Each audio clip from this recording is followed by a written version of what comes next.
Finally, I got the chance to drive the XPeng G7. In this video, I'm going to share what it's like on the road, focusing on two main parts, the driving experience and the HUD system.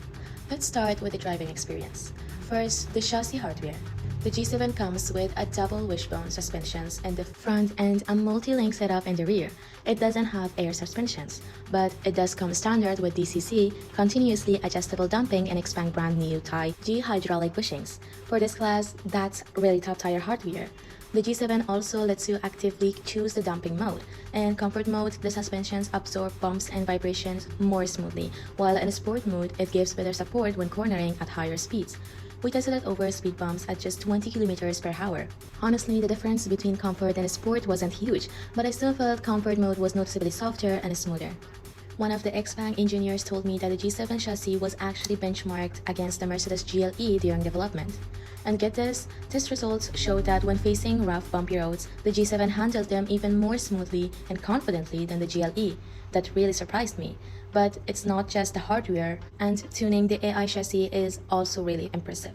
For example, if you drive over a bumpy section of road, the G7 will upload that information to the cloud. Then when another G7 comes through later, it already knows about the rough patch. The system highlights it in red on the display, and the suspension's damping gets ready in advance to handle it. Smart stuff. Now let's talk about the accelerator and brakes. The G7's accelerator pedal is one of my favorites. The pedal feel is excellent. You can control even the tiniest changes in speed just by gently pressing or easing off.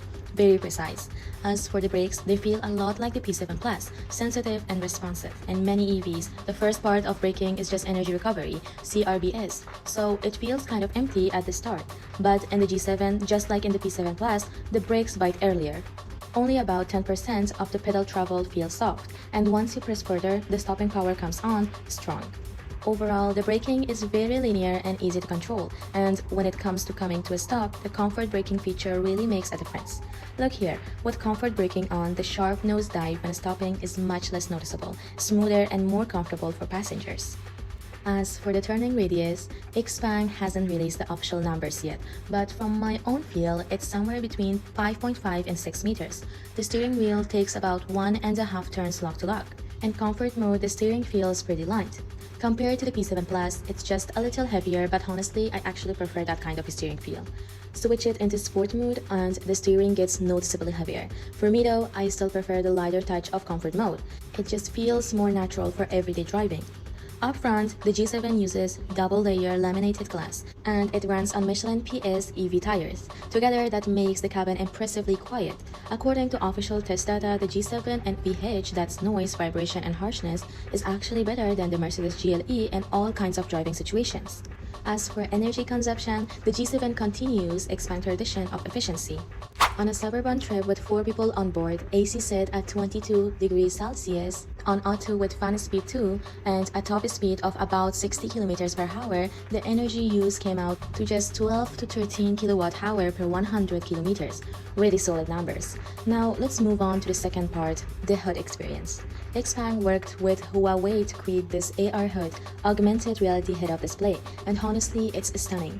Unlike the traditional 2D W HUDs, this one uses augmented reality projection, overlaying navigation, driving data, and smart driving info directly onto the real road ahead. First of all, the size is huge, 87 inches, the same as on the Porsche Macan, and possibly the largest AR-HUD display in the industry right now. Clarity is excellent and the brightness is impressive too, reaching up to 12,000 nits.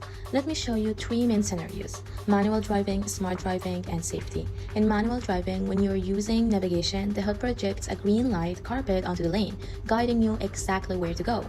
The second part is even more interesting. Picture this. When driving on elevated highways or ramps, it's really easy to miss the right exit, especially on unfamiliar roads. Sometimes navigation updates a bit late or you just get distracted for a second.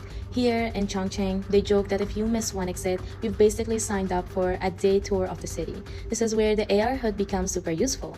At tricky three-way junctions, it puts a big red X over the wrong road, while the light carpet guides you onto the correct one. Simple, clear, and very reassuring. Another really useful scenario is when you're taking a highway off-ramp.